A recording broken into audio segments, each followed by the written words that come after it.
Okay, so just one more little video here. Um, the stuff she has to say about theory and what a theory is in science, I think, is really good. Um, I think this is an important question near the end. She asked, does evolution show me things that make a difference for how we should understand God or God's creation? I'm glad she answered definitely. I do want to talk about this a little bit. As a Christian, and I'm not alone in this, who also assumes that God works through the processes that we call evolution, a couple of implications arise. One would be that the mode of God's creative activity in the world and presumably throughout the universe is timeful. It takes time. Of course, it takes time a lot of time from our perspective as human beings. I don't know to what extent I can apply this to God. I'm a little nervous with simply calling God timeless. It seems, because from my perspective, it seems to alienate God significantly from the creaturely mode of existence that we participate in. Now, I don't think God is a creature, so there is a way in which God is, of course, quite alien to creaturely existence. But we also believe that God loves and engages with us. The Bible portrays God. You don't have to take the anthropomorphisms literally, but we could still argue that they say something significant about God's engagement and interactivity with creation. We see this throughout the Old Testament with God's interactions with the people of Israel. So, man, though, once we get into what we call deep time, which is like in the billions, and I think Dr. Schmelzenbach's right, after a while, million, billion, my goodness. But it's immense. It's immensely deep time. Now, it may not be immensely deep to God, but I still think that time matters in God's knowledge and engagement with creation. So we have a picture of God who works painstakingly and slowly through dense and deep time. It also implies about God a willingness, as I've already mentioned, to work with contingencies, with unpredictabilities, that in the very creating of this kind of a world in which over deep time creatures actually kind of participate in their making, not individual ones, but right, this whole DNA mutation stuff suggests that the creaturely existence is something that God wills and works through. It gives us a very different picture of God, frankly.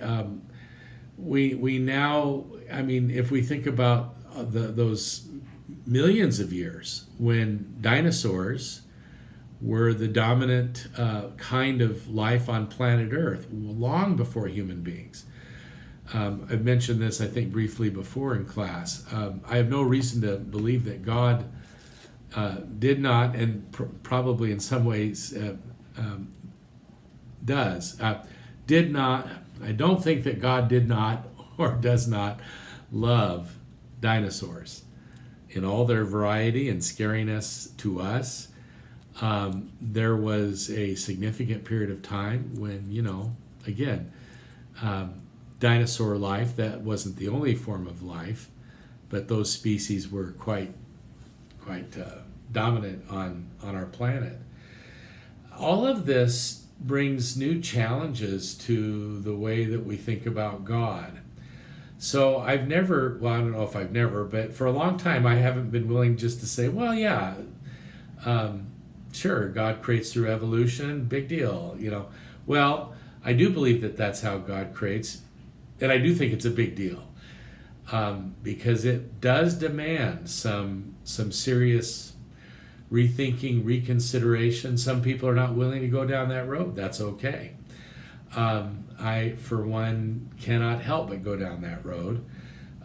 More immediately to Christian faith, of course, it raises questions about a historical Adam and Eve. Some people believe in evolution and still believe also in a first human pair. I don't think that that's the best move to make, and I think all of the evidence we have now would work against the idea that there was an original two human being pair.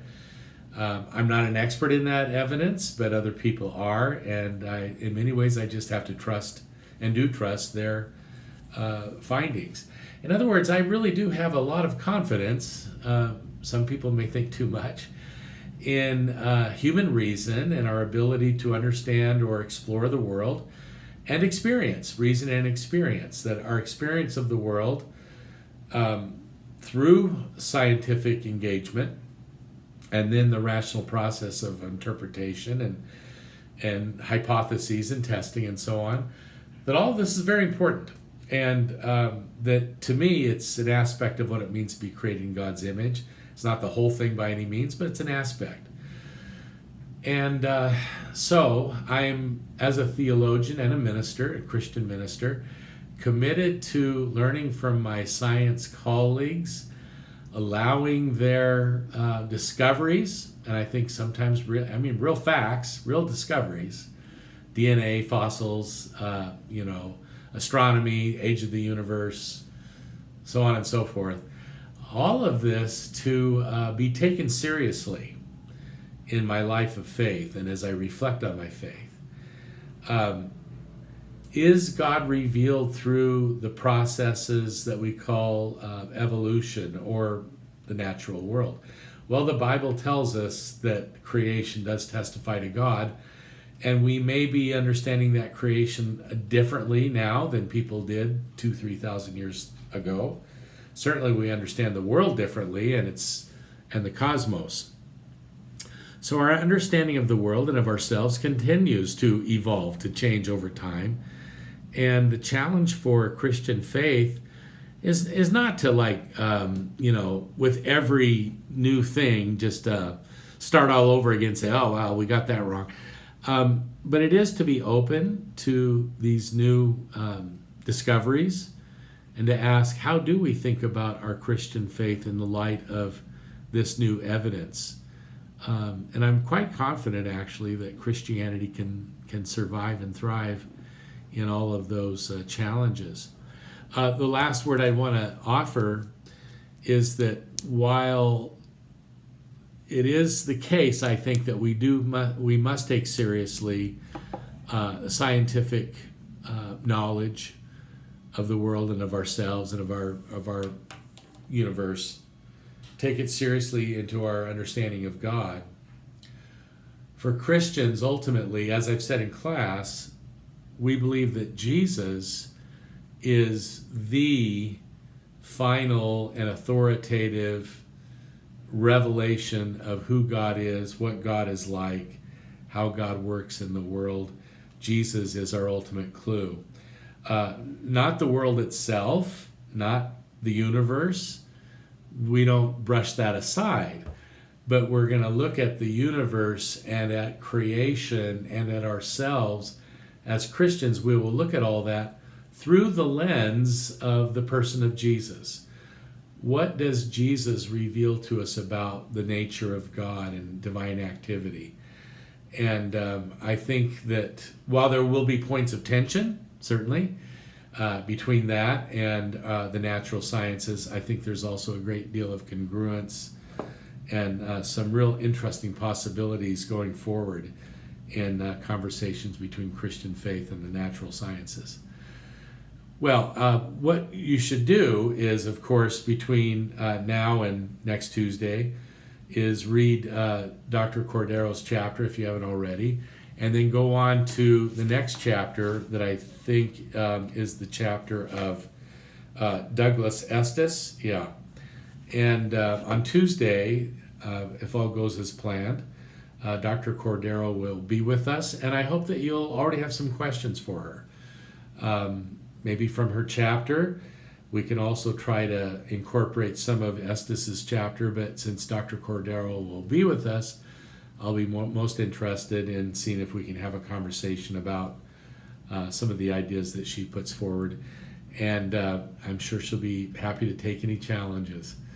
All right, everybody, blessings. Take care. Stay safe, and stay well.